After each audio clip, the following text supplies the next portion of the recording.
तो बड़ा फैसला आज का सर्वोच्च अदालत के स्तर पर फैसला आया। 3 तलाक को लेकर सुप्रीम कोर्ट ने 3 तलाक को खत्म कर दिया है आज से, और इस फैसले का इंतजार काफी दिनों से लगातार बना हुआ था। इसको लेकर लंबी बहस भी अदालत में हुई, अलग अलग तरीके के तर्क भी सामने आए, लेकिन अंततः फैसला इस देश की आधी आबादी मुस्लिम महिलाओं के पक्ष में आया। तो अपने ऐतिहासिक फैसले में सुप्रीम कोर्ट ने 3 तलाक को असंवैधानिक करार दिया और कहा कि एक साथ 3 तलाक असंवैधानिक है। सुप्रीम कोर्ट के फैसले के बाद मुस्लिम महिलाओं में खुशी की लहर है। महिलाओं ने लखनऊ में एक दूसरे को मिठाई खिलाई। तो देख सकते हैं आप 3 तस्वीरें आपके सामने है वाराणसी और लखनऊ की, और किस तरह से महिलाएं खुशी का इजहार कर रही हैं। काफी वक्त से इंतजार कर रही थी। एक लंबी लड़ाई आधी आबादी ने लड़ी है। 3 तलाक से आजादी मिल गई है। और 2 तस्वीरें आप 2 अलग अलग शहरों की है आपके सामने, बनारस और लखनऊ की।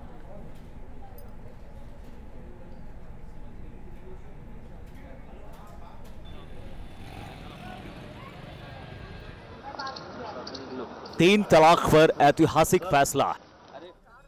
आज से 3 तलाक खत्म। 3 तलाक से मिली आजादी। जिस फैसले का इंतजार पूरा देश बेसब्री से कर रहा था, आखिरकार वो घड़ी आ ही गई। देश को 3 तलाक से छुटकारा मिल गया। देश की सबसे बड़ी अदालत ने 3 तलाक को खत्म करने का फरमान सुना दिया। सुप्रीम कोर्ट ने 3 तलाक को असंवैधानिक करार देते हुए सरकार से इस पर 6 महीने के अंदर कानून बनाने को कहा है। 3 और 3:2 की मेजॉरिटी से ट्रिपल तलाक को आज की तारीख से अवैध करार दे दिया गया है। 6 महीने के लिए किया गया? नहीं, हमेशा के लिए। सुप्रीम कोर्ट के 5 जजों की बेंच में 3 जजों ने 3 तलाक को असंवैधानिक करार दिया, तो वहीं 2 जजों की राय इससे अलहदा थी। जस्टिस कुरियन जोसेफ, जस्टिस यू ललित और जस्टिस नरीमन ने 3 तलाक को असंवैधानिक करार दिया, तो वहीं चीफ जस्टिस खेहर और जस्टिस नजीर ने कहा कि इसे असंवैधानिक नहीं कहा जा सकता। हालांकि इसका असर फैसले पर नहीं पड़ेगा, क्योंकि बेंच ने बहुमत के साथ 3 तलाक के खिलाफ फैसला सुना दिया है कि ये माइनॉरिटी जजमेंट है, इसका कोई इफेक्ट नहीं होगा। Majority judgment will rule. The जजेस जजमेंट ऑफ द 3 जजेस जिसके बेसिस पे फाइनल ऑर्डर आया है, फाइनल ऑर्डर ये है कि triple talaq is set aside from today on the basis of the judgment of 3 different जजेस। उधर सुप्रीम कोर्ट के इस फैसले के बाद अब ये मांग उठ रही है कि देश भर में जितनी भी दारुल क़ज़ा चल रही हैं, उन्हें तत्काल बंद किया जाना चाहिए। जितनी भी दारुल क़ज़ा चल रही है वो खुद बंद कर दें, और अगर नहीं बंद की जाएगी तो अब सरकार से हमारी अपील है और हमारी पूरी लड़ाई रहेगी कि दारुल क़ज़ा बंद होनी चाहिए। जब तक दारुल क़ज़ा नहीं बंद होगी, औरत जो है वो कोर्ट का रास्ता नहीं लेगी, वो इन्हीं दारुल क़ज़ाओं का शिकार बनेगी। जाहिर है 3 तलाक पर सुप्रीम कोर्ट का ये फैसला न सिर्फ ऐतिहासिक है, बल्कि सामाजिक बुराइयों के खिलाफ लड़ने वाली ताकतों के लिए मील का पत्थर भी साबित हो सकता है। दिल्ली से अरविंद सिंह के साथ टीम न्यूज़ नेशन। और सुप्रीम कोर्ट से हमारे साथ हमारे संवाददाता अरविंद जुड़े हुए हैं, उनके पास चलते हैं। अरविंद, बताया जा रहा है 3 जजमेंट सामने आए हैं। 395 पेज का ये जजमेंट है। पूरी तस्वीर हमारे सामने साफ कीजिए। देखिए, जाहिर तौर पर 2 जजों की राय ये थी इस मामले में, जस्टिस अब्दुल नजीर और चीफ जस्टिस JS खेहर की, कि ट्रिपल तलाक असंवैधानिक नहीं है। ये संविधान के अनुच्छेद 14, 15 और 21 का उल्लंघन नहीं करता। लेकिन 3 जजों, जस्टिस कुरियन जोसेफ, जस्टिस रोहिंटन नरीमन और जस्टिस यू ललित की राय ये थी कि ट्रिपल तलाक संविधान द्वारा दिए गए समता और समानता के मूल अधिकार, जो कि संविधान का अनुच्छेद 14 और 15 देते हैं, उनका उल्लंघन करता है और ये इस्लाम का मूल हिस्सा नहीं है। तो 3-2 के बहुमत से सुप्रीम कोर्ट ने माना है कि ट्रिपल तलाक असंवैधानिक है, इसको खत्म किया जाना चाहिए। अब सवाल ये है कि अगर कोर्ट ने ट्रिपल तलाक को असंवैधानिक करार दिया है, तो निश्चित तौर पर ये सवाल जब सुप्रीम कोर्ट में भी उठा था सुनवाई के दौरान कि सरकार के पास क्या विकल्प रहेगा। सरकार की कोशिश होगी कि इसके लिए संसद में वो कानून लाए, ताकि कानून के जरिए व्यवस्था की जा सके कि मुस्लिम समुदाय के अंदर तलाक की क्या कुछ परंपरा रहे। लेकिन 3-2 के बहुमत से सुप्रीम कोर्ट ने तय किया कि संविधान द्वारा दिए गए जो प्रावधान है, मूल अधिकार है, उनका ट्रिपल तलाक जैसी परंपरा उल्लंघन करती है, लिहाजा यह संवैधानिक है। जी, शुक्रिया आपका अरविंद इस तमाम जानकारी के लिए। आगे भी हम आपके पास आएंगे। और बीजेपी अध्यक्ष अमित शाह ने सुप्रीम कोर्ट के फैसले का स्वागत किया है। ट्रिपल तलाक खत्म होने को मुस्लिम महिलाओं की बड़ी जीत उन्होंने बताया है। तो अमित शाह ने कहा है कि मुस्लिम महिलाओं के लिए एक नए युग की शुरुआत होगी। और आपको बता दें बड़ी खबर इस वक्त की कि अमित शाह ने कहा है कि मुस्लिम महिलाओं के लिए एक नए युग की शुरुआत होगी इस फैसले के साथ ही। पूरे देश में जिस तरह से मुस्लिम महिलाओं ने एक लड़ाई लड़ी है और ये भी कहा कि सुप्रीम कोर्ट ने आत्मसम्मान से जीने का हक महिलाओं को दिया है, मुस्लिम महिलाओं को। साथ ही उन्होंने ये भी कहा है कि स्वाभिमान के साथ जीने की शुरुआत हुई। और आपको बता दें कि इसके अलावा यूपी के मुख्यमंत्री योगी आदित्यनाथ ने भी न्यूज नेशन से खास बातचीत में कहा कि सुप्रीम कोर्ट का फैसला स्वागत योग्य है और हमारी सरकार पहले से ही 3 तलाक के खिलाफ थी और ये फैसला ऐतिहासिक है। एनके सिंह से एक चीज आपसे समझना चाहूंगा सर, क्या इस फैसले के बाद कॉमन सिविल कोड पर जो चर्चा वर्षों से नहीं दशकों से संविधान निर्माण के समय से चलती आ रही है वो खत्म हो जाती है या वो नए सिरे से शुरू होती है? नहीं, वो तो अभी शुरू होगी, क्योंकि अभी खत्म नहीं हुआ, लगातार वो चल रहा है। लेकिन आज कॉमन सिविल कोड के फेवर में एक मुस्लिम समुदाय का, आप यूं समझ लीजिए कि करीब 8.5 करोड़ मुस्लिम महिलाएं, जी, जो कि किसी देश की पूरी आबादी होती है, तमाम यूरोपियन देश की आबादी इतनी नहीं है, उतनी भारत की मुस्लिम महिलाएं आज इनके साथ खड़ी हैं। तो आप ये समझ सकते हैं कि यह आगाज हुआ है, ये सिलसिला शुरू होगा अभी और ये काफी आगे तक जाएगा। जो सुप्रीम कोर्ट में आपने माइनॉरिटी जजमेंट देखा है जिसमें उन्होंने कहा है कि पार्लियामेंट में आप कानून बनाएं, ये इनेबलिंग प्रोविजन है और मुझे लगता है कि सरकार को इस पर कानून बनाना पड़ेगा। बिल्कुल, सरकार को कानून बनाना पड़ेगा। 5 जजों की पीठ ने ये फैसला सुनाया और आपको बताते हैं इस पीठ में कौन कौन से जज शामिल हैं, उनके नाम हम आपको बता दें। 5 जजों की ये पीठ है, चीफ जस्टिस जेएस संवैधानिक पीठ, जी संवैधानिक पीठ ये है 5 जजों की। और देखिए कौन कौन से जज इसमें शामिल थे जिन्होंने 3-2 के उससे ये फैसला सुनाया है। Justice Lalit, justice Kurian, justice Khehar, justice Nazir और जस्टिस नरिमन। ये 5 जजों की पीठ है जिन्होंने ये ऐतिहासिक फैसला आज सुनाया है।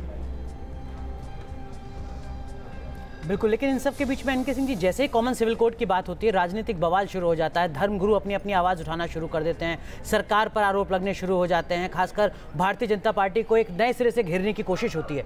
2017 में क्या वो गुंजाइश बचती है सर्वोच्च अदालत के इस ऐतिहासिक फैसले के बाद कि सरकार पर सवाल खड़ा किया जाए, खासकर कॉमन सिविल कोड को लेकर? देखिए अनुराग, हमारी समस्या क्या है, आज जब हमने ये बेंच कॉन्स्टिट्यूट किया तो आप गौर कीजिए इसमें 5 धर्म के जजेस थे और सिर्फ इसलिए रखा गया है कि कम से कम इसके प्रति कोई आक्षेप न लगे, तो इसलिए एक सिख समुदाय का रखा गया, जो चीफ जस्टिस है वो सिख धर्म से आते हैं, एक पारसी रखा गया, एक मुसलमान रखा गया, एक हिंदू रखा गया और इस तरह से आपने बनाया। तो बहुत जाहिर सी बात है कि जब ये सरकार करेगी तो दिक्कत आएगी। कठमुल्ला जो वर्ग है वो इसमें दिक्कत करेगा। जब सर आस्था से जुड़ा हुआ कोई मामला होता है तो उसके ऊपर कुछ भी फैसले लेना इतना आसान नहीं होता। वैसे 5 नायिकाएं वो कौन कौन सी थी जिन्होंने लंबी लड़ाई लड़ी है और बहुत बड़ी भागीदारी है उनकी इस ऐतिहासिक फैसले में? उन 5 नायिकाओं से भी हम आपको मिलवाते हैं, उनके नाम हम आपको दिखाते हैं कौन कौन सी वो महिलाएं रही। तो ये देखिए, ये वो महिलाएं हैं। शायरा बानो, अक्टूबर 2015 में शायरा को तलाक दिया गया था और उन्होंने फिर अपनी आवाज़ बुलंद की, अपनी लड़ाई को आगे बढ़ाया। उधम सिंह नगर के काशीपुर की रहने वाली शायरा बानो है। तो 5 नायिकाएं हैं ये कुल। आफरीन रहमान जयपुर की रहने वाली हैं। आफरीन 2014 में इनकी शादी हुई थी और उसके बाद पिछले साल मई में आफरीन को तलाक दे दिया गया और ये 3 तलाक की पीड़िता आफरीन रहमान भी रहीं जिन्होंने इस मुहिम को आगे बढ़ाया। इसके अलावा गुलशन परवीन रामपुर की रहने वाली हैं गुलशन और इन्होंने भी एक लड़ाई लड़ी है इसके लिए। 2013 में गुलशन की शादी हुई थी और उसके बाद ये भी प्रताड़ित रही। 2015 में 10 रुपए के स्टैंप पर इन्हें तलाक दे दिया गया। एक को 10 रुपए के स्टैंप पे दिया गया है। और इशरत जहां वेस्ट बंगाल के हावड़ा की रहने वाली हैं। इशरत जहां शादी के 15 साल बाद दुबई से पति ने 2015 में तलाक दे दिया, दुबई में बैठे बैठे। सहारनपुर की रहने वाली आतिया साबरी। बिल्कुल, और आतिया ने भी काफ़ी परेशानियां झेली हैं। 2012 में उनकी शादी हुई थी और उसके बाद 2015 में पति ने साबरी को तलाक दे दिया।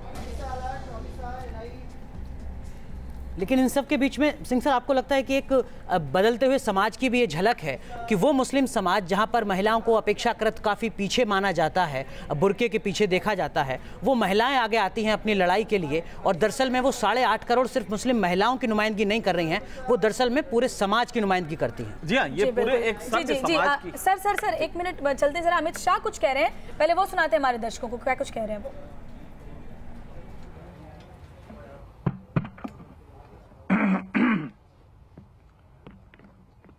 सर्वोच्च अदालत द्वारा 3 तलाक के मुद्दे पर जो आज ऐतिहासिक फैसला लिया गया है, मैं पार्टी की ओर से इसका स्वागत करता हूं। यह फैसला किसी का जय या पराजय नहीं है, यह मुस्लिम महिलाओं के समानता के अधिकार और उनके मूलभूत संवैधानिक अधिकारों का विजय है। संसार के बहुत सारे मुस्लिम देशों में आज ट्रिपल तलाक की व्यवस्था कानून के द्वारा अस्तित्व में नहीं है। सर्वोच्च अदालत ने ट्रिपल तलाक को एक बहुमत फैसले के द्वारा गैर संवैधानिक घोषित कर देश की करोड़ों मुस्लिम महिलाओं को समानता एवं आत्मसम्मान से जीने का अधिकार दिया है। मैं अपनी अधिकारों के लिए लंबे अरसे से लड़ाई लड़ रही पीड़ित महिलाओं के हक में आए हुए इस फैसले का स्वागत करता हूं और ये लंबी न्यायिक लड़ाई के लिए उनका अभिनंदन भी करता हूं। मैं प्रधानमंत्री श्री नरेंद्र मोदी जी और भारतीय जनता पार्टी की केंद्र सरकार, जिसने मुस्लिम महिलाओं के पक्ष में उनके पक्ष को विवेकपूर्ण और न्यायपूर्ण तरीके से सर्वोच्च अदालत के सामने रखने के लिए सरकार और प्रधानमंत्री जी दोनों को भी पार्टी की ओर से धन्यवाद देता हूं। आज से देश की मुस्लिम महिलाओं के लिए स्वाभिमानपूर्ण एवं समानता के एक नए युग की शुरुआत हुई है। पार्टी मुस्लिम महिलाओं को मिले उनके अधिकारों का एवं सम्मान का स्वागत करती है और इस फैसलों को एक संकल्पवान न्यू इंडिया की ओर बढ़ते हुए कदम के रूप में देखती है। धन्यवाद। राष्ट्रीय अध्यक्ष अमित शाह को सुन रहे थे आप। उन्होंने कहा कि महिलाओं को सम्मान से जीने का हक आज सुप्रीम कोर्ट ने इस ऐतिहासिक फैसले के साथ दिया। इनके सिंह हमारे साथ हमारे खास मेहमान जुड़े, उनके पास चलते हैं। सर, अभी ये माना जाए कि ट्रिपल तलाक अब खत्म हो गया, अब हमारे देश में ट्रिपल तलाक नहीं दिया जाएगा, लेकिन जो पारिवारिक कलह के मामले हैं फिलहाल की अगर बात करें तो वो किस तरह से सुलझेंगे? नहीं, देखिए एक चीज है, ट्रिपल तलाक खत्म हुआ है ये कहना गलत होगा। ट्रिपल तलाक का जो ये तरीका था, तलाक के बिद्दत जिसे कहते हैं, सिर्फ उसे खत्म किया गया है। अब तलाक की विद्दत खत्म किया गया है तो मुश्किल यह है कि इनमें बहुत अच्छा किसी ने बताया अभी थोड़ी देर पहले कि इसमें इनको कॉन्शियस करना पड़ेगा मुस्लिम महिलाओं को कि उनके ये अधिकार हो गए हैं और अब वो दबे नहीं, जागरूक करना होगा, काफी अवेकनिंग पैदा करनी होगी ताकि वो अपने अधिकारों को समझे। एक बड़ा वर्ग है जो अशिक्षित है और मेल डोमिनेटेड सोसाइटी में रहता है, तो लेकिन एक उतना ही बड़ा वर्ग है जो युवा। लेकिन वो जागरूकता का काम करेगा कौन? धर्मगुरु तो इसके खिलाफ खड़े हैं, प्योरली रिलीजियस। हाँ, बिल्कुल सही आपने कहा। इसमें एक्स्ट्रा रिलीजियस बॉडीज आएंगी जो गैर रिलीजियस होंगी और वो तन के खड़ी हुई। आपने देखा होगा क्रिश्चियनिटी में भी ये दिक्कत आई थी, लेकिन उन्होंने 1545 में ये शुरू किया सिलसिला और आज आप देख रहे हैं कि क्रिश्चियनिटी में लिबरल एलिमेंट काफी ज्यादा है। तो ये रिफॉर्म्स हिंदू धर्म में आप देखिए, आज 200 साल से हिंदू धर्म में रिफॉर्म्स की प्रक्रिया शुरू हुआ। हमने सती प्रथा हटाया, बाल विवाह हटाया, तो ये हर रिलीजन में रिफॉर्म की प्रक्रिया होती है। इस्लाम में ये रुक गया था क्योंकि इसका इंटरप्रिटेशन नहीं हो सकता। क्या धर्मगुरुओं से इतनी परिपक्वता की उम्मीद की जाएगी? उनसे तो नहीं किया जाएगा, अलग लोग जो है धर्म गुरु के इंस्टीट्यूशन से आप उम्मीद नहीं कर सकते। उनकी दुकानें हैं, वो गलत इंटरप्रिटेशन कर रहे हैं, फतवा जारी करेंगे। क्रिश्चियनिटी में भी यही होता था। क्रिश्चियनिटी में भी जो पादरी थे वो लेके बैठ गए थे, करप्ट थे और ये सारी दिक्कतें करते थे। लेकिन एक रिफॉर्म का मूवमेंट आया। आज जरूरत इस बात की है कि इस्लाम में भी वो गैर रिलीजियस इंस्टीट्यूशन से ये आवाज उठे और महिलाओं ने उठाया है। मुझे लगता है कि युवा भी आ रहे हैं और इसके बाद ये रिफॉर्म मूवमेंट शुरू हो जाएगा। जी बिल्कुल, तो रिफॉर्म की जरूरत है, जागरूकता की जरूरत है, लेकिन अनुराग मुझे यही लगता है कि इतना आसान भी ये रास्ता नहीं है जागरूकता उन महिलाओं तक पहुंचाना। बिल्कुल, और ये जिम्मेदारी खुद समाज की है, समाज के हर तबके की है। देखना होगा कि जागरूकता का स्तर किस तरीके से आगे बढ़ता है। बिल्कुल, स्वतंत्रता नहीं, आर्थिक महिलाओं की चीजें अलग होती है। आर्थिक मजबूती न होने की वजह से और शिक्षा न होने की वजह से इस्लाम मुस्लिम महिलाएं जो है अभी भी दबी कुचली हैं, इसलिए उनको अवेकनिंग करना बहुत जरूरी है। बिल्कुल, बहुत जरूरी है। खास चर्चा हम आगे जारी रख रहे हैं और जो भी अपडेट्स आ रहे हैं वो भी सबसे पहले न्यूज़ नेशन आप तक पहुंचा रहा है। तो आज से 3 तलाक खत्म। सुप्रीम कोर्ट के इस ऐतिहासिक फैसले के बाद राजनीतिक प्रतिक्रियाएं आ रही हैं। कांग्रेस से रणदीप सुरजेवाला बात करें मीडिया से, सुनाते हैं आपको। संविधान के अंदर दिया गया है उसे हमेशा अब स्ट्रिक्टली चैप्टर 3 के आधार पर उसका आकलन नहीं किया जा सकता। सुप्रीम कोर्ट का यह निर्णय उस वाइडर विजडम की रिकॉग्निशन है जिसमें मुस्लिम महिलाओं के साथ न्याय संगत व्यवहार की वकालत की गई थी। हम सुप्रीम कोर्ट के इस निर्णय का स्वागत भी करते हैं और उम्मीद करते हैं कि इस न्याय संगत और तर्क संगत निर्णय से अब सब पक्ष सेटिस्फाइड भी होंगे और इस पूरे विवाद का पटाक्षेप भी हो जाएगा। We will take questions from you on this issue and other issues, but I'll request before that, there is a very important, I would say, scandalous and shocking news emanating from Chhattisgarh, and I will now request Shri P.L. Punia to say few words on the issue. तो बहुत बड़ा फैसला, आज ऐतिहासिक फैसला आया है और किस तरह से ये फैसला आया, क्या कुछ रहा, वो हम आपको एक बार बता दें। आज से 3 तलाक खत्म कर दिया गया है। सुप्रीम कोर्ट की 5 जजों की बेंच ने ये फैसला सुनाया है। 5 जजों की ये बेंच है जिसने फैसला सुनाया। आपको बता दें कि 3 जज ट्रिपल तलाक के खिलाफ थे और ये भी आपको जानना जरूरी है कि इस बेंच में 5 अलग अलग धर्म के जजों ने फैसला सुनाया है। सभी जजों ने 3 तलाक को असंवैधानिक बताया है। लेकिन सिंह साहब, बहुत संक्षेप में आपसे समझना चाहूंगा। रणदीप सुरजेवाला कह रहे थे कि इस विवाद का पटाक्षेप होता है सर्वोच्च अदालत के इस फैसले के साथ। आपको लगता है कि विवाद ही ना होता अगर 80 के दशक में राजीव गांधी सरकार कानून ही ना लाती, ये विवाद वहीं खत्म हो चुका होता? सही कह रहे हैं। पिछले 70 साल में 45 साल तो यही रहा कि नहीं साहब, एक पर्टिकुलर सेक्ट को, एक पर्टिकुलर कम्युनिटी को आपने वो किया, तो उसी का रिटेलिएशन था ना। जो अचानक आप देख रहे हैं कि पॉलिटिकल पूरा का पूरा सीन बदल रहा है, ये वही जो 47-45 साल आपने माइनॉरिटी अपीजमेंट किया, ये कहते हुए कि सारे संसाधनों पर देश के सबसे पहला हक आपका है, आपका है, और ये कह के कभी संसाधन नहीं दिए। असली बात ये कि उनकी हालात में कोई इजाफा नहीं हुआ, बेहतरी नहीं हुई। तो आज उसी का रिएक्शन है। खैर, ये सुप्रीम कोर्ट का जजमेंट है, इसमें बहुत सीधी सी बात है कि अभी तो ये आगाज हुआ है, इसके इंटरप्रिटेशंस होंगे और इसके बाद ये सिलसिला शुरू होगा। मुझे लगता है कि सरकार को भी इन्वॉल्व होना पड़ेगा और कानून बनाना पड़ेगा, तभी जाके इसमें मुकम्मल एक क्लैरिफिकेशन हो पाएगा।